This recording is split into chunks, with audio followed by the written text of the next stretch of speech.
If Discord is not opening on your Windows 11 PC, don't worry, this is a common issue and usually easy to fix. In this video, I'll show you 3 of the most effective solutions to fix Discord not opening. The first solution is to close Discord completely from Task Manager. Press Ctrl plus Shift plus Escape, find Discord in the list, right-click it, and select End Task. Sometimes the app is running in the background and won't open properly until you fully close it. The second solution is to clear Discord cache files. Press Windows plus R, type %appdata%, and delete the Discord folder.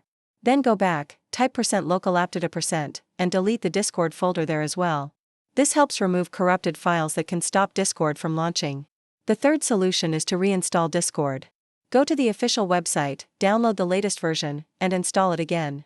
This ensures you're using a clean and updated version of the app, which often fixes the issue. And that's it. These are the 3 most effective ways to fix Discord not opening on Windows 11. If this video helped you, don't forget to like the video and subscribe for more tech tutorials.